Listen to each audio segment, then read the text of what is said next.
YouTube channel learning with अभिषेक। तो जैसा कि मैंने कहा था, हम लोगों की जो सीरीज मैथ फिजिक्स बढ़ रही थी, तो रिसेंटली अभी हम लोगों ने मैथ्स का एक टॉपिक खत्म किया, मैट्रिसेस। देन अगेन आज हम लोग एक फिजिक्स का टॉपिक उठाते हैं, गॉस थ्योरम। क्लियर? तो अभी तक के जो हम लोगों ने पढ़ा है फिजिक्स में, मेनली क्या पढ़ा था? इलेक्ट्रिक फील्ड पढ़ चुके हैं, इलेक्ट्रिक पोटेंशियल पढ़ चुके हैं। तो इन दोनों में हमने क्या देखा कि इलेक्ट्रिक फील्ड के लिए या इंटेंसिटी के लिए दोनों में ही लगभग जो भी डेरिवेशंस आ रहे थे उनमें एक वर्ड आ रहा था यूनिफॉर्म। क्लियर? तो इस यूनिफॉर्म के लिए जो भी कॉन्सेप्ट था वो तो करते चले आ रहे थे, लेकिन उसी को थोड़ा सा मॉडिफाई जो किया वो किया किसने? गॉस ने। और उन्होंने बताया कि ये जरूरी नहीं है कि इलेक्ट्रिक फील्ड वही होगी जहां पर इलेक्ट्रिक लाइंस यूनिफॉर्म होंगी। उसी कॉन्सेप्ट को इन्होंने अपना बेस बनाया और गॉस थ्योरम में लगभग जितने डेरिवेशंस हैं या जो भी कॉन्सेप्ट है लगभग सब का सब इलेक्ट्रिक फील्ड से ही रिलेटेड है, अदर कुछ नहीं मिलेगा आपको। क्लियर? तो फाइनली इलेक्ट्रिक ये गॉस थ्योरम जो है, गॉस थ्योरम में करना क्या है? तो गॉस थ्योरम में मेनली एक चीज जो है उसे की पॉइंट्स कहिए आप या फिर उसका मेन पॉइंट्स कहिए, ये हमेशा हर एक पॉइंट पर आना चाहिए, जिसका नाम है इलेक्ट्रिक फ्लक्स। जिसका नाम है इलेक्ट्रिक फ्लक्स।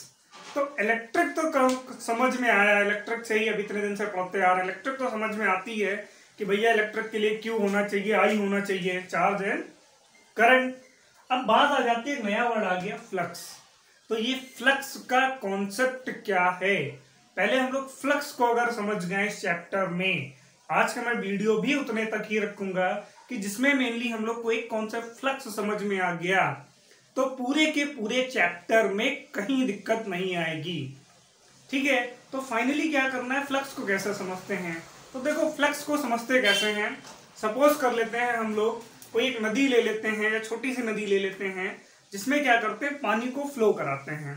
डायग्राम के थ्रू समझते हैं। लाइक अगर मैं कुछ ऐसे एक बना लेता हूं कि जहां से वाटर फ्लो हो रहा है, ठीक है, 4 से 5 लाइन दिखा देता हूं ताकि दिक्कत ना हो। यूनिफॉर्म इसलिए रख रहे हैं क्योंकि लाइन जो है, जो नदी फ्लो करती है वो एक सीधी रेखा में ही जाती है, ठीक है, लीनियर ही रहती है, इसीलिए रख लिया। लेकिन इसका ये समझ लो कि एक लीनियर होने की वजह से या यूनिफॉर्म टाइप में लगने से ये नहीं कह सकते कि नहीं हमेशा यूनिफॉर्म होगी तभी इलेक्ट्रिक होगी। क्लियर? अब इसमें हमें करना क्या है, फ्लक्स को रिलेट करते हैं एक फ्रेम से। क्लियर? और फ्रेम क्या होता है? लाइक हम लोगों ने नाम सुना फोटो फ्रेम। क्लियर? तो फ्रेम क्या है? किसी भी चीज का एक मॉडल जिसके अंदर हम लोग किसी चीज को सेफली रखते हैं। तो फ्रेम में हमें क्या करना है, वो जो रेक्टेंगुलर शेप है बस उसको लेना है, उसके ग्लास को नहीं लेना है, अपनी फोटो नहीं लगानी है, बस उसे फाइनली कुछ ऐसे डिजाइन वाले टर्म को, लाइक कुछ ऐसा आएगा लाइक दिस, बस इसको ले लेना है। अब इसके कुछ पोजीशंस को रखते हैं, उस पर समझते हैं। सपोज कर लेते हैं भाई, अगर ये मेरी क्या है, इलेक्ट्रिक फील्ड है, तो इसमें कुछ ना कुछ क्या होगा, इसका सरफेस एरिया होगा, लाइक ऐसे लिख लेता हूं मैं। क्लियर? देन ये क्या है, नदी का पानी जो है वो क्या हो रहा है, फ्लो हो रहा है, तो उसकी वेलोसिटी भी मान लेता हूं। ठीक है? तो अब इस फ्रेम को देखो पोजीशन पे सेट करता हूं मैं, एक कुछ इस पोजीशन पे रख ली। इसमें क्या है कि मेरी जो वेलोसिटी है वो कुछ इस साइड आ रही है। क्लियर? एक और पोजीशन बना देता हूं, एक हल्का सा इसको झुका दिया जाए लाइक दिस, एक और ले लेता हूं और टिल्ड कर देता हूं।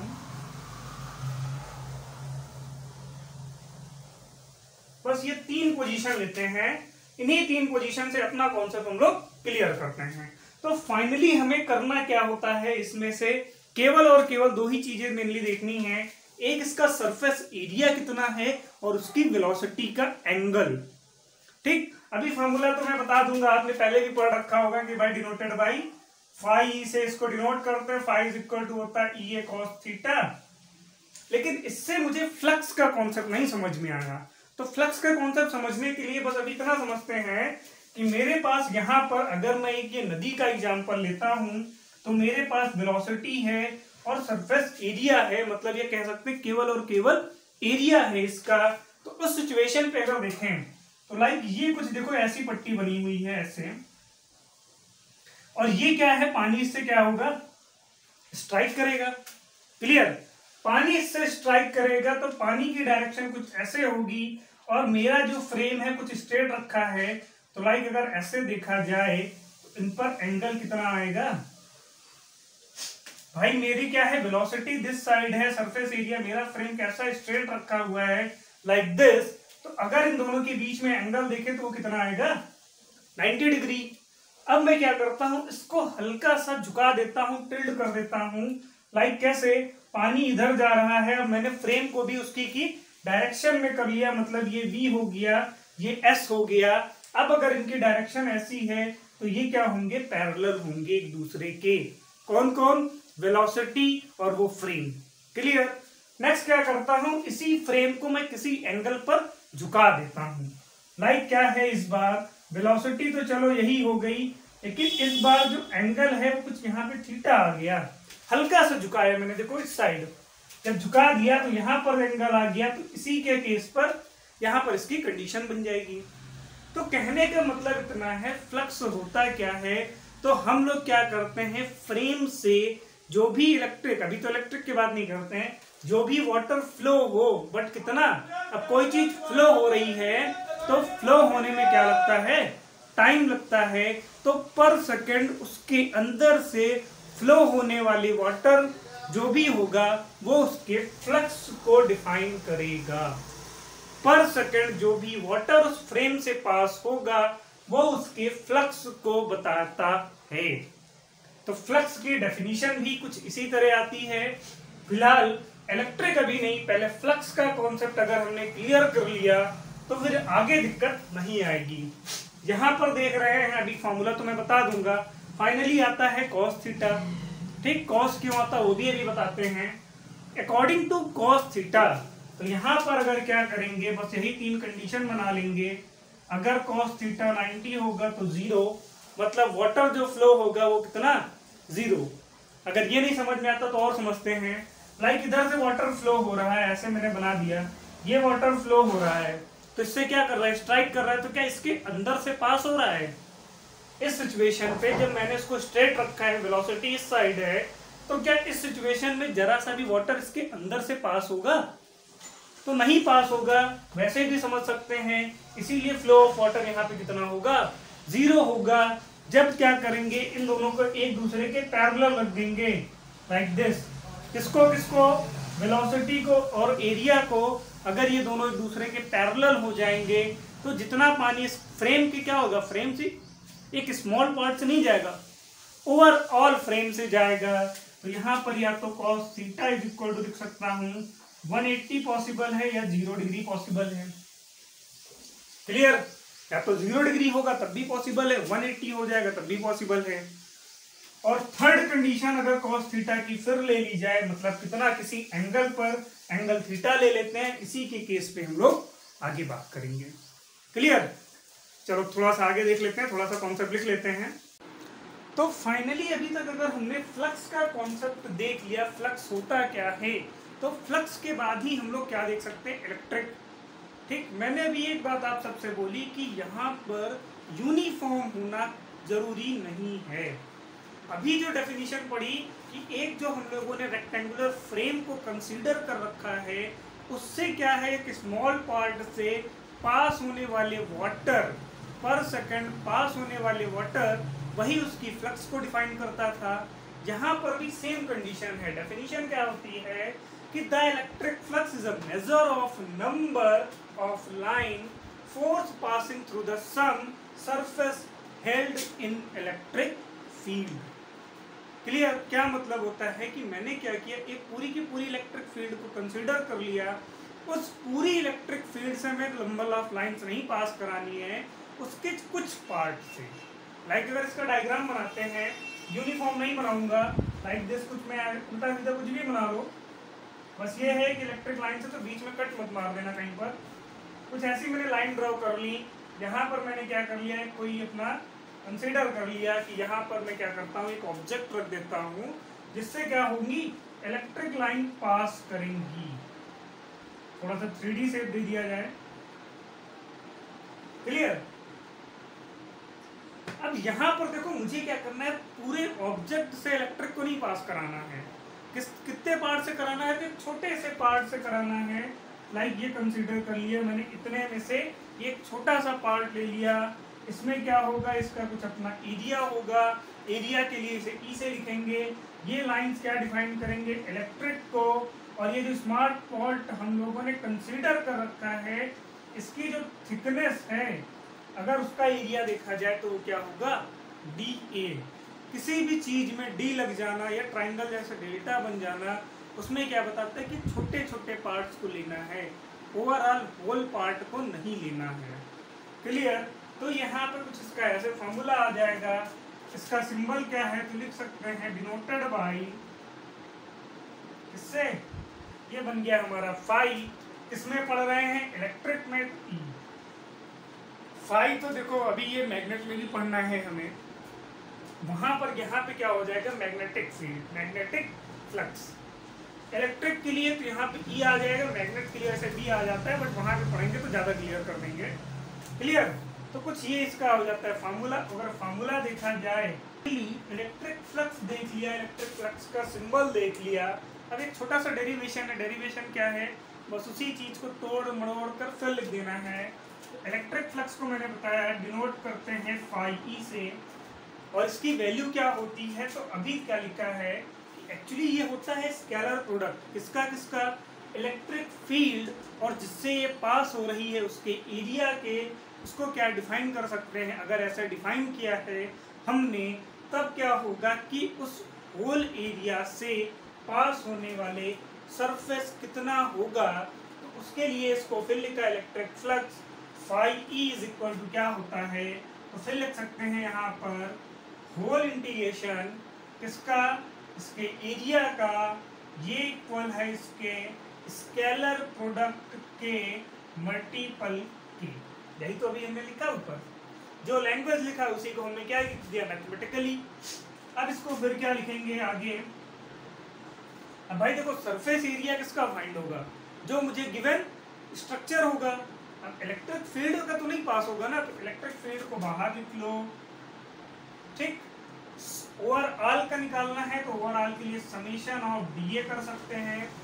देन यहाँ पर क्या लिख लेना, फाई इज इक्वल टू, अगर होल समेशन निकाल लिया इसकी वैल्यू कुछ ये आ जाएगी, एंड अगेन क्या हो जाएगा, phi is equal to dot product है तो वेक्टर के डॉट प्रोडक्ट में E dot E cos theta होता है, क्रॉस प्रोडक्ट में साइन आता है, तो फाइनली लिख सकते हैं ई ए कॉस थीटा। अब ये कितने कंडीशन पर पॉजिटिव होगी, कितने पर नेगेटिव होगी, कब मैक्स होगी कब मिन होगी, इस पे बात करते हैं। तो ये टोटली डिपेंड हो गया किस पे, एंगल पर। अभी हम लोगों ने एंगल क्या लिया था कि देख रहे थे कि जब हमने ऐसे फ्रेम बनाया था तो क्या हो रहा था, कुछ ये पानी ऐसे फ्लो हो रहा था, एरिया मेरा इधर था। अगर थीटा इज इक्वल टू 90 होगा, 90 पुट करके देखते हैं, तो phi is equal to E A cos 90, cos 90 की वैल्यू 0, 0 इंटू दिस करूंगा तो ओवरऑल वैल्यू आ जाएगी 0।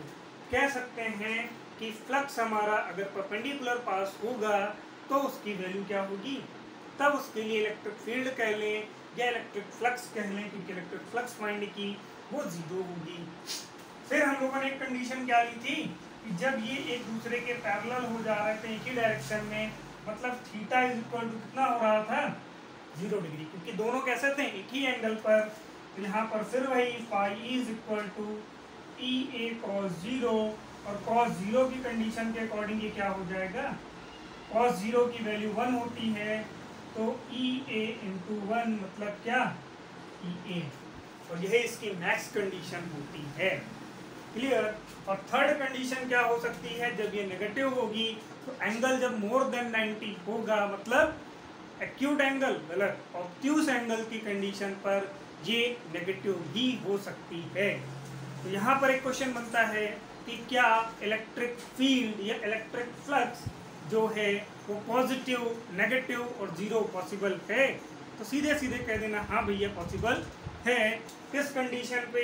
अगर 90 एंगल होगा तब तो जीरो होगी, 90 से कम होगा तो पॉजिटिव होगी, मतलब इसे एक्यूट एंगल की कंडीशन कह सकते हैं।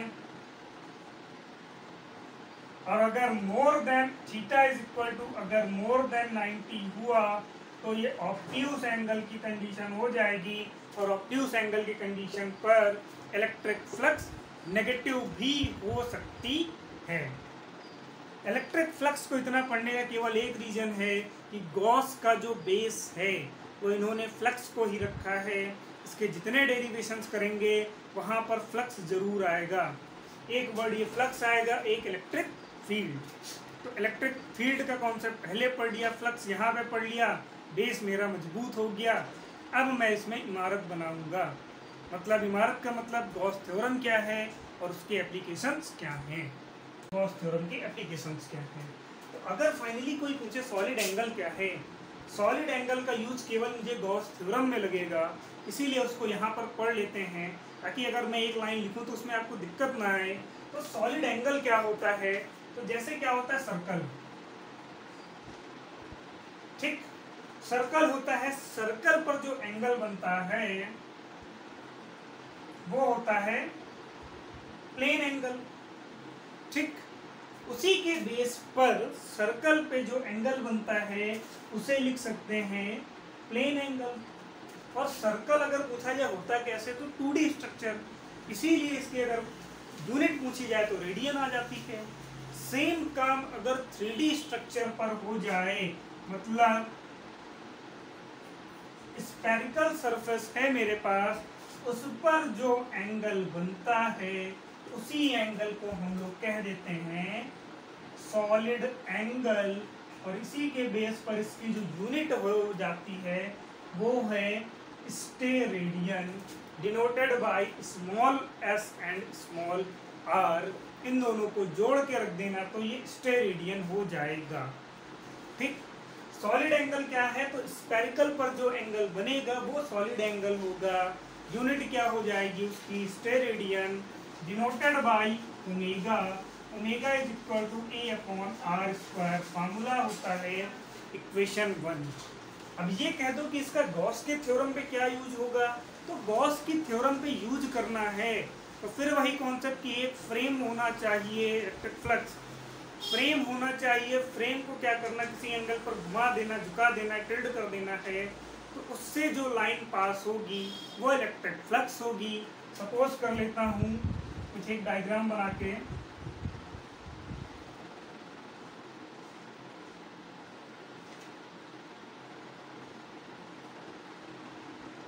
जहाँ पर एक कोई मैं अपना एक स्फेरिकल पार्ट रख देता हूँ, एक ये हो गया कोई, मैंने क्या कहा कि इसको हल्का सा घुमा दो।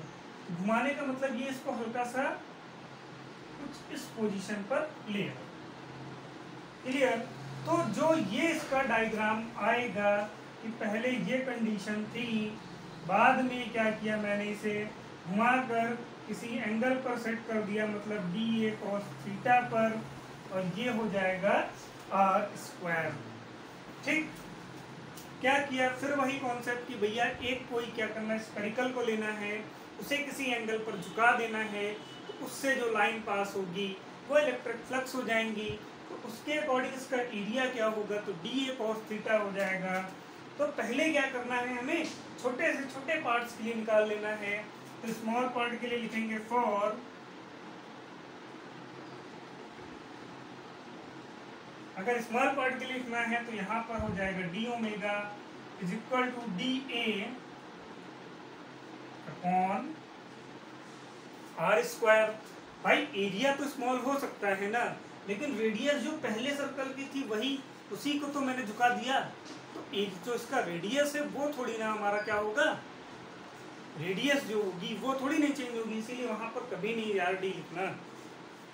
अब क्या कर देना है, कुछ नहीं करना, फिर लिख देंगे फॉर होल पार्ट्स के लिए। होल पार्ट के लिए क्या कर देंगे, तो होल पार्ट के लिए जब भी लिखेंगे तो फॉर्मूला अप्लाई कर दो या फिर होल पार्ट्स के लिए ही कर लेते हैं। Omega is equal to area वो भी किसका, स्पेरिकल का, मतलब कितना 4 pi R square upon B, कितना आर स्क्वायर से कैंसिल आउट, तो फाइनली इसकी वैल्यू आ जाएगी कितनी, d इज इक्वल टू 4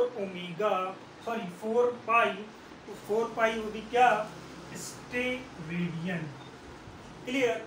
अब अगर इसी फॉर्मूले को इसके अकॉर्डिंग अप्लाई करूंगा तब क्या हो जाएगा, D omega is equal to area, angle पर मैंने क्या किया, इसको टिल्ड कर दिया, तो according to area D A cos theta upon R square, मैंने कहा नो चेंज किसी भी कंडीशन पर। तो फाइनली कल जो सॉलिड एंगल पढ़ेंगे उसके लिए इसी फॉर्मूले का यूज करेंगे। तो अभी हमने समझ लिया होता कहाँ से है, कैसे आता है। ठीक, तो ज़्यादा से ज़्यादा लोग प्लीज़ चैनल को सब्सक्राइब करें और लाइक ज़रूर करें। और आपके अगर डाउट्स आ रहे हैं तो प्लीज़ अपने डाउट्स को आप क्लियर कर सकते हैं। ठीक है, तो जो भी डाउट हो आप मुझसे कभी भी कह सकते हैं। अभी तो बहुत पढ़ना है, 2-3 दिन से वीडियो भी नहीं डाल पाया, तो आज के दोनों कॉन्सेप्ट आई थिंक क्लियर हो गए होंगे आपके। कौन कौन से, इलेक्ट्रिक फ्लक्स क्या होता है और सॉलिड एंगल क्या होता है। इलेक्ट्रिक फ्लक्स का बस इतना कॉन्सेप्ट है कि वही एक फ्रेम लेना है, पर सेकंड फ्लो होने वाले वाटर की जो भी क्वांटिटी या मात्रा कह सकते हैं, वही उसके फ्लक्स को डिफाइन करेगा। तो कल से क्लास में हम लोग पढ़ेंगे गॉस थ्योरम होता क्या है, गॉसियन सरफेस क्या है, इसके एप्लीकेशंस क्या हैं। इंपॉर्टेंट टॉपिक है, बोर्ड्स में एक क्वेश्चन एक डेरिवेशन जरूर मिलता है। तो आज के लिए बस इतना ही। थैंक यू क्लास, मिलते हैं कल की क्लास में।